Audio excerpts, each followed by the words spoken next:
चाबी भी लेकर आ गए, कभी नहीं लेकर आते थे। गुड्डू भी लेकर आ गया, और जो है क्या बताए, और रुपेश का भी स्टेशन का काम हो गया है, सबका काम है।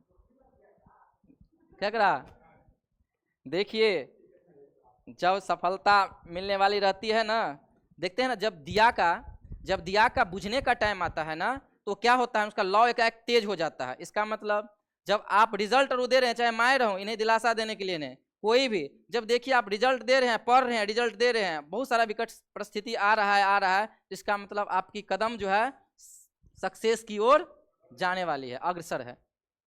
चलिए, तो इसी के साथ आते हैं प्रधानमंत्री धन धान्य कृषि योजना। तो विकसित भारत बनाने का लक्ष्य भी रखा गया है। दूसरा, आप लोग जानते हैं कि बार बार प्रधानमंत्री जी बोलते रहते हैं कि किसानों की आय को दुगुना करेंगे, दुगुना करेंगे, दुगुना करेंगे। तो ये योजना सब जो लाया गया है, प्रधानमंत्री धन्य धान्य कृषि योजना, इसका उद्देश्य क्या है कि कृषि उत्पादन को तो हम बढ़ाए देंगे, कृषि उत्पादन को हम बढ़ाएंगे। अब कृषि माना कि खूब हो गया, धान गेहूं खूब हो गया, तो देखते हैं ना कि बरसात और के मौसम में जो है आप देखिएगा तो प्रखंड और में जो है ना गोडाउन रहता है, उसमें पानी और चूते रहता है, और वो क्या करता है, सरा देता है गेहूं और को, और बड़ा बड़ा कंपनी को, दारू बनाने वाला को क्या किया जाता है, बेच दिया जाता है। जब सड़ जाता है तो सरा नहीं दिया जाता है, पानी से जो है ना गलती से झटका आता है तो वो जो है भीग जाता है, ठीक है।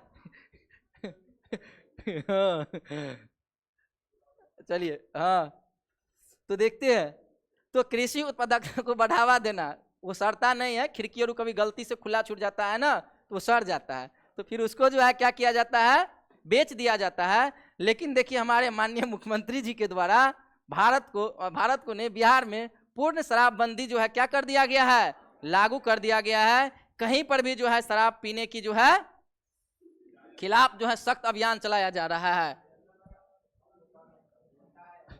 कर दिए। चलिए, अब आते हैं, तो कृषि उत्पादन को बढ़ावा दे देगा। अब जो कृषि और खूब सारा हो गया तो उसको रखने के लिए जगह भी होना चाहिए ना, तो इसी योजना के तहत जो पंचायत लेवल पे और ब्लॉक स्तर पे जो है ना, कटाई के बाद, फसल कटाई के बाद उसकी भंडारण क्षमता को भी बढ़ावा दिया जाएगा, भंडारण क्षमता को भी क्या किया जाएगा, आपको बढ़ावा दिया जाएगा, अच्छा अच्छा मकान, अच्छा अच्छा गोडाउन और बनाया जाएगा। यही है आपको प्रधानमंत्री धन्य धान्य कृषि योजना है। साधारण भाषाओं में लिख दिए, समझ में आ गया होगा। हमरा देखिए तो ये नाम कितने बढ़िया है, डेविल, साला बेटा को यही नाम रखिए, 2-4 गो डरबो करेगा। तो डेविल रखिए, रॉकी रखिए, जिमी कार्टर रख लीजिए। चलिए आते हैं, ये भी देखिए अभी योजना प्रारंभ नहीं हुआ है, भारत सरकार अपने बजट में घोषणा कर दिया है कि मैं करूंगा भारतीय भाषा पुस्तक योजना। इसमें क्या किया गया है कि स्कूल और दूसरा जो है आपको उच्च शिक्षा ग्रहण करने के लिए जो है लोग क्या करता है ना कि बहुत सारा जो डिजिटल रूप से भी पुस्तक देखता है कि पुस्तक मिल रहा है कि नहीं, तो स्कूल एवं उच्च शिक्षा के लिए डिजिटल रूप में भारतीय भाषा में पुस्तक उपलब्ध करवाना। जितने भी पुस्तक है ना उच्च भाषा के लिए, यानी कि उच्च शिक्षा के लिए, उच्च शिक्षा प्राप्ति करने के लिए जो है, या स्कूल में आप पढ़ रहे हैं तो उनके लिए जो पुस्तक की आवश्यकताएं होगी, इस योजना के तहत जो है ना भारतीय भाषा में आपको क्या मिल जाएगा, हर पुस्तक को उपलब्ध करवा दिया जाएगा, जिससे बच्चा जो है आसानी से क्या करेगा, पढ़ लेगा। जैसे हमें चाहिए तो हमें हिंदी हम जानते हैं तो हिंदी भाषा में वहां पर मिल जाएगा। अब माना कि कोई इंग्लिश भाषा में पुस्तक है, विदेशी राइटर का ले रहे हैं, और इंग्लिश भाषा में यदि वो पुस्तक है तो जिसका हिंदी कमजोर है तो कैसे पढ़ेगा, तो वो हिंदी में एकदम उपलब्ध हो जाएगा, भारतीय भाषा में उपलब्ध रहेगा, फट से पढ़ के खटाखट जो है खत्म कर देंगे। ठीक है, तो यही है आपको भारतीय भाषा पुस्तक योजना। अब आते हैं यहां पे भारतीय सशस्त्र बलों का संयुक्त अभ्यास।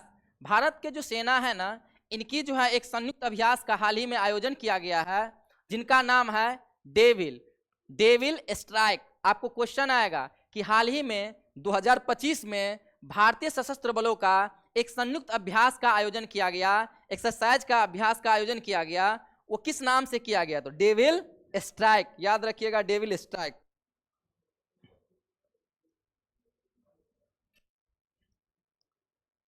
चलिए, नोबेल पुरस्कार के बारे में सब जानते होंगे। अब जो है इस पर जो अपना लोग फैक्ट देख लेंगे। अब इतना हम कहानी जो बताने लगेंगे कि कैसे कैसे जो है वो इंजीनियर थे, और पप्पा का काम न चला तो फिर जो है वह रूस चले गए, फिर रूस से कमाते कमाते फिर वहाँ से आए, फिर जो है स्वीडन में इन्वेस्ट करने लगे। बहुत सारा चीज़ कहानी है इसका, तो थोड़ा थोड़ा सा मैं बता दूंगा, आपको ये याद करना है, देखना है, एग्जाम में यही चीज़ आएगा, ठीक है। चलिए सबसे पहले थोड़ा सा ये देख लेते हैं। स्वीडन के वैज्ञानिक अल्फ्रेड नोबेल जो थे, ये कहाँ के वैज्ञानिक थे? स्वीडन के वैज्ञानिक थे, स्वीडिश वैज्ञानिक थे। और साथ ही साथ जो है ना इन्होंने केमिकल इंजीनियरिंग में जो है ना इंजीनियरिंग की डिग्री ले रखी थी और जानबो करते थे अच्छा अच्छा इंजीनियर। दूगो दूगो चार गो जो है ना जो पदार्थ रहते थे, केमिकल रहते, आपस में मिला मिला के रिसर्च करते रहते थे, ठीक है। कभी कभी जो है घरे उड़ जाता था रिसर्च करते करते।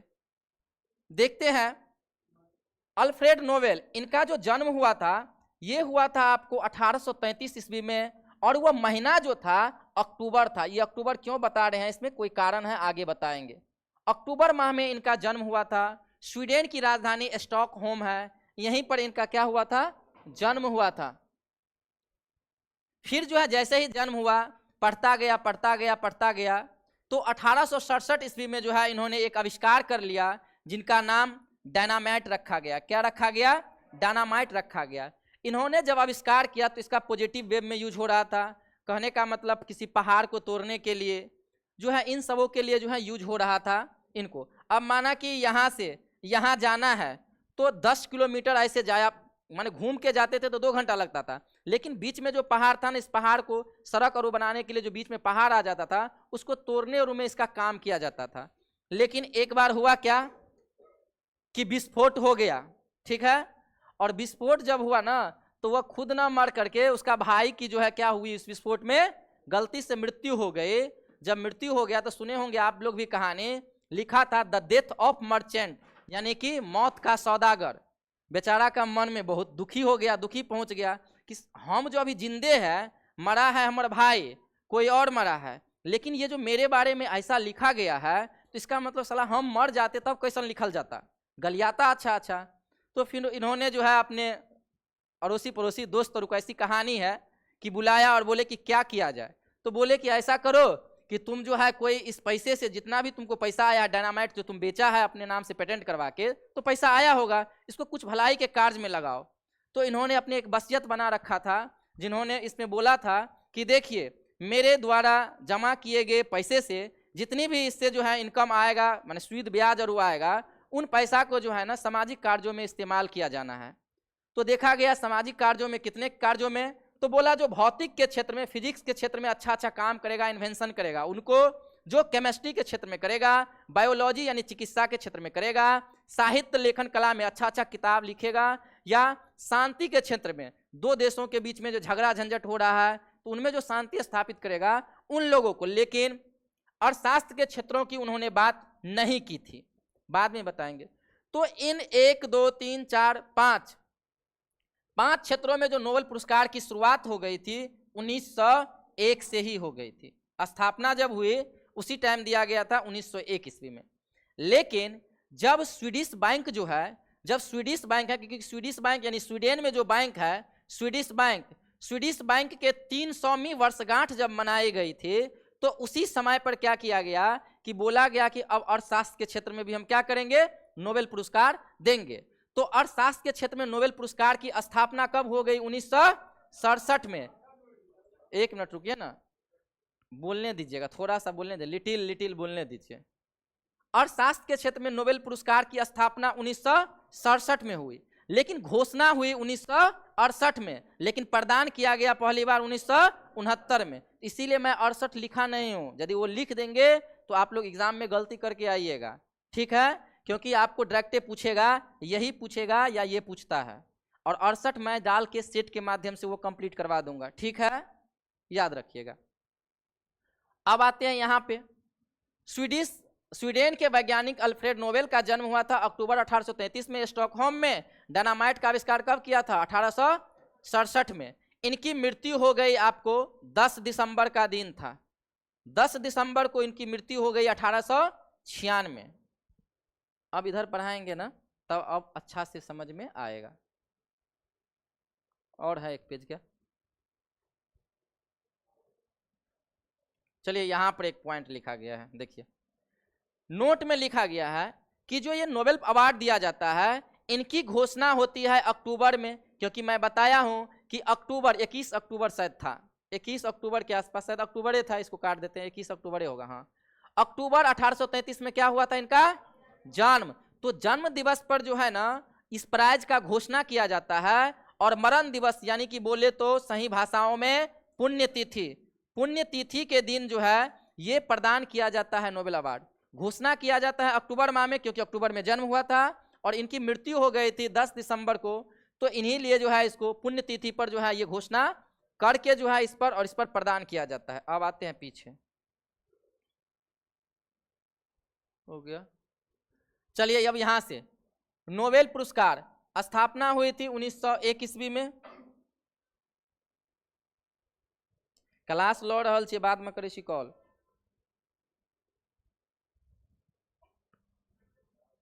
स्थापना हुई थी 1901 में, स्वीडन के द्वारा प्रदान किया जाता है, यानी स्वीडन देश के द्वारा नोबेल अवार्ड हर साल प्रदान किया जाता है। यह पुरस्कार 6 क्षेत्रों में दिया जाता है। ये क्वेश्चन आएगा आपको, बार बार आता है, किस क्षेत्र में दिया जाता है? 6 क्षेत्र में। 6 गो क्षेत्र है, साइंस का फिजिक्स, केमिस्ट्री, बायोलॉजी, साहित्य, सांस्कृतिक और अर्थशास्त्र। कभी काल पूछ दिया जाता है किस क्षेत्र में नहीं दिया जाता है, तो थोड़ा ठीक से। अब देखते हैं कि भारत के बहुत ऐसे महान महान साइंटिस्ट, साहित्यकार, शांति स्थापक ये सब हुए जिनको जो है आपको दिया गया है नोबेल अवार्ड। तो जो जो इम्पोर्टेंट है मैं वही वही बताया हूँ।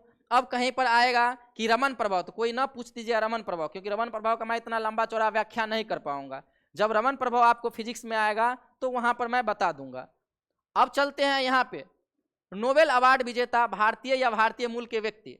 तो रविन्द्रनाथ टैगोर जी पहले ऐसे भारतीय हैं, पहले भारतीय जिनको नोबेल अवार्ड दिया गया, पहले भारतीय हैं। नोबेल पुरस्कार प्राप्त करने वाले पहले भारतीय कौन है? रविन्द्रनाथ टैगोर। इनकी एक पुस्तक है गीतांजलि। ये पुस्तक जो है ना कविताओं का संग्रह है, काव्य संग्रह है, कविताओं का संग्रह है। उस कविता को कर करके एक पुस्तक का रूप दे दिया गया है। तो ये क्वेश्चन आता है एसएससी सेंट्रल गवर्नमेंट में, और मेरे सेट में भी आएगा और रेलवे में भी आता है कि गीतांजलि क्या है, कहानी का संग्रह है कि कविताओं का संग्रह है? तो क्या है? कविताओं का संग्रह है। तो ये क्वेश्चन आता है। रविन्द्रनाथ टैगोर की एक पुस्तक है गीतांजलि, जिनका प्रकाशन हुआ था 1912 ईस्वी में प्रकाशन हुआ, और प्रकाशन के 1 साल के बाद ही 1913 में इनको क्या दे दिया गया? आपको साहित्य का नोबेल अवार्ड दे दिया गया। ठीक है, ये तो सब जानते होंगे, दिया गया है 1912 में, प्रकाशन याद कर लेना है, जो जानते उसके लिए इंपॉर्टेंट ये है। दूसरा चीज, एक चीज और देखिएगा आप कि पूछ देगा कभी काल ये क्वेश्चन कि ये बताइए कि रविन्द्रनाथ टैगोर के द्वारा लिखी गई पुस्तक गीतांजलि, इसका अंग्रेजी में अनुवाद किसने किया था? तो W.B. यीस्ट ने किया था। बहुत ही एमबीबीआई चीज है ये, थोड़ा सा कभी एग्जाम में आ जाए तो फिर दिक्कत होगा। तो याद रखना अंग्रेजी में अनुवाद कौन किया था? W.B. यीस्ट। पढ़ने में अच्छा लग रहा है? चलिए, अच्छा लगेगा हम सुंदर है इसीलिए। चलिए बोलिए दिए। सीवी रमन जी, सीवी रमन जी जो है हमारे भारत देश के एक महान जो है फिजिशियन थे। फिजिशियन वाला वो वाला फिजिशियन नहीं, माने फिजिक्स जानते थे, भौतिक जानते थे, साइंटिस्ट थे भौतिक क्षेत्र में। तो इन्होंने एक खोज कर रखा है जिनका नाम है रमन इफेक्ट, रमन प्रभाव। ठीक है, तो रमन प्रभाव के लिए जो है भौतिक के क्षेत्र में जो है सबसे पहला नोबेल पुरस्कार पाया गया था। किनके द्वारा प्राप्त किया गया था? सीवी रमन। क्वेश्चन आएगा कि भौतिक के क्षेत्र में नोबेल पुरस्कार प्राप्त करने वाले प्रथम भारतीय कौन? तो सीवी रमन। कब दिया गया था? क्योंकि इन्होंने रमन प्रभाव का खोज किया था। कब किया था? 28 फरवरी 1928 को किया गया था। इसीलिए 28 फरवरी को क्या मनाते हैं? राष्ट्रीय विज्ञान दिवस। राष्ट्रीय विज्ञान दिवस लिख देते हैं, नहीं तो कोई ऑनलाइन वाला होगा तो राष्ट्रीय कहेगा क्या लिख, राष्ट्रीय विज्ञान दिवस। तो ये हो गया। सीवी रमन किधर चला गया? इधर। अब आते हैं 60 के बाद। ये ठीक है ना? सुब्रमण्यम चंद्रशेखर 68। हाँ, 1 मिनट।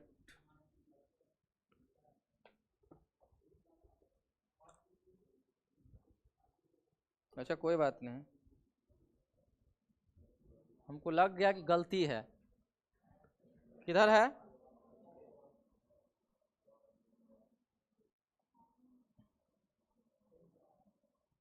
ठीक, हमें लग गया कि गलती है, दुगो दुगो देखे कि डेट मिल रहा है।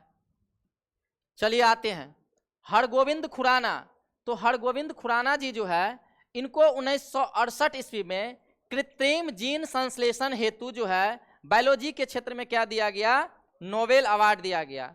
पूछेगा कि हरगोविंद खुराना को 1968 ईस्वी में किस काम के लिए दिया गया? तो कृत्रिम जीन संश्लेषण के लिए।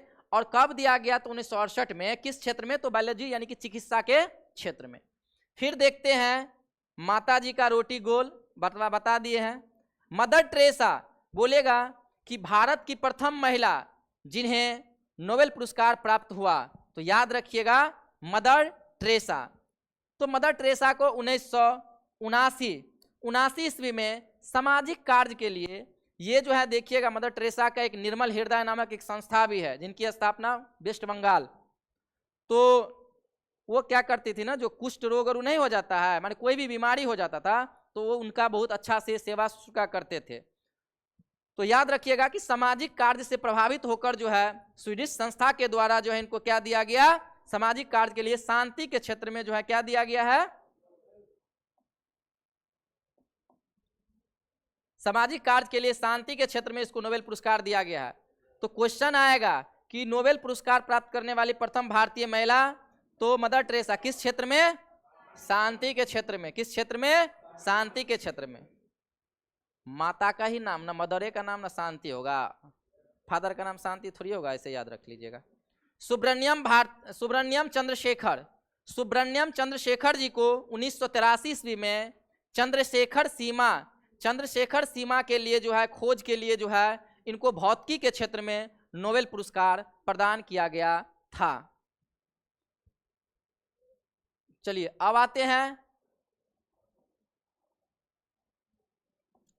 ये अमर्त्य सेन है। अ से अमर्त्य सेन, तो अ से 98, अ से अमर्त्य सेन, तो अ से 98। यही सिर्फ याद रखिएगा, ज्यादातर यही पूछता है कि अमर्त्य सेन को जो है कब दिया गया अर्थशास्त्र के क्षेत्र में, इकोनॉमिक्स के क्षेत्र में आपको? तो 1998। अ से अमर्त्य सेन, अ से 98, और अ से अर्थशास्त्र के क्षेत्र में। अ से अमर्त्य सेन, अ से 98 और अ से अर्थशास्त्र के क्षेत्र में दिया गया था।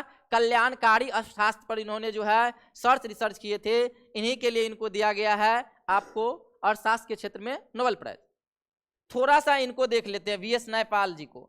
वीएस नायपाल को 2001 में जो है साहित्य क्षेत्र में, यानी कि अच्छा पुस्तक लिखे होंगे, इसके क्षेत्र में जो है इनको जो दिया गया नोबेल अवार्ड दिया गया। कब दिया गया वीएस नायपाल को? देखते हैं ना, नहीं मम्मी पापा कहता है नहीं पढ़ते तो कहता है एक नया पैसा नहीं देंगे तुमको, कहता है ना एक नया पैसा नहीं देंगे पढ़ने के लिए, तो नायपाल आएगा तो एक मार दीजिएगा, खत्म। कैलाश सत्यार्थी जो है इनको कब दिया गया? 2014 में। कैलाश सत्यार्थी और इन्हीं के साथ साथ मलाला यूसुफजई, जो सबसे कम उम्र में जो है नोबेल पुरस्कार प्राप्त करने वाली महिला है। मलाला यूसुफजई ये पाकिस्तान के है। कहाँ के है? पाकिस्तान के है, सामाजिक कार्यकर्ता। तो याद रखिएगा कि कैलाश सत्यार्थी और साथ ही साथ मलाला यूसुफजई को, दोनों को शांति पे काम करने के लिए, शांति स्थापित करने हेतु जो है 2014 में जो है इसको दिया गया आपको नोबेल अवार्ड शांति के क्षेत्र में। अब ये इंपॉर्टेंट है, किधर गया? ये सब हम सेव कर लिए है ना। देखिए मेरा काम एक ही है कि सब जो है ना इसमें से ज्यादातर कॉन्सेप्ट क्लियर करके आया होगा, लेकिन जैसे ही सेट मारते होंगे तो सेट में मार्क्स नहीं उठता होगा, गलत कर रहे हैं, यही होता है। और दूसरा चीज मेरा काम क्या रहता है ना, किसी चीज को आसानी से याद कैसे करवा दे। जैसे ये लिखे हैं ना, ये याद नहीं हुआ कोई बात नहीं, वीएस नायपाल को नया पैसा नहीं देंगे, तो अपने याद आ जाएगा बार बार 2001, आपके जिंदगी से जोड़ेंगे, इन्हें हम ट्रिक में जो है कुछ लगा देंगे, एग्जाम में ट्रिके याद करते करते 2 मिनट खत्म। चलिए अब देखिए कहा है कि महात्मा गांधी जी के बारे में कि इनको 5 बार शांति के नोबेल पुरस्कार हेतु नामित किया गया था, परंतु एक बार भी उन्हें इस पुरस्कार के लिए नहीं चुना गया था। चुना नहीं गया था ये बात नहीं, ये बात भी सच्चाई है कि गांधी जी इतने महान थे कि किसी प्राइज में उनको पावरे नहीं था कि वो उनको चुन सके।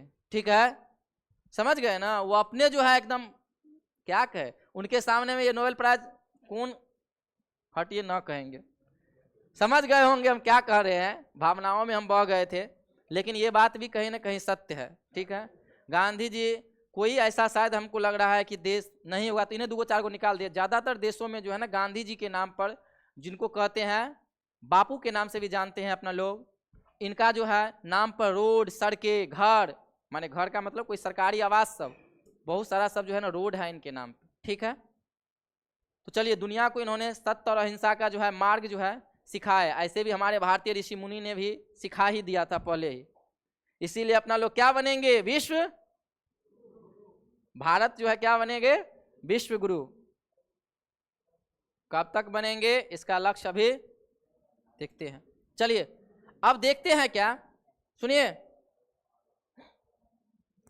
गांधी जी क्या बोलते थे, सत्य बोलते थे। क्या बोलते थे, सत्य बोलते थे। तो 100 से सत्य, 100 से 7 या 100 से 37, गांधी जी सत्य बोलते थे, इसीलिए होगा क्या, 100 से सत्य, 100 से 37।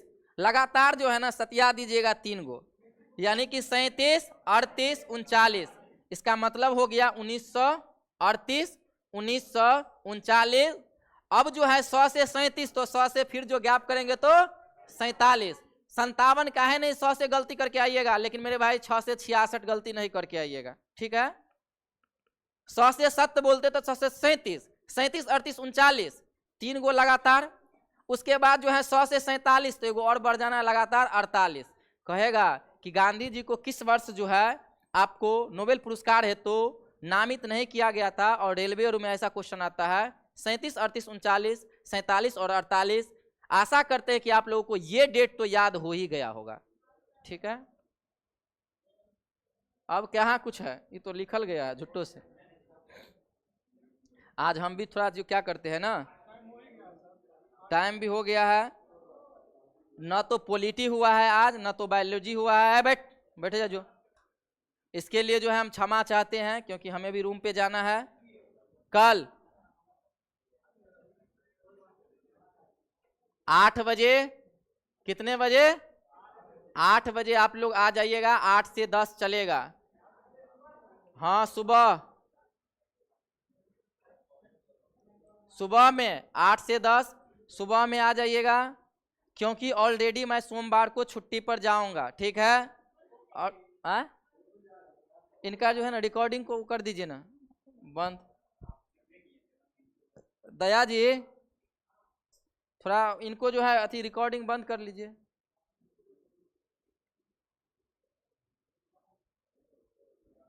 सुने,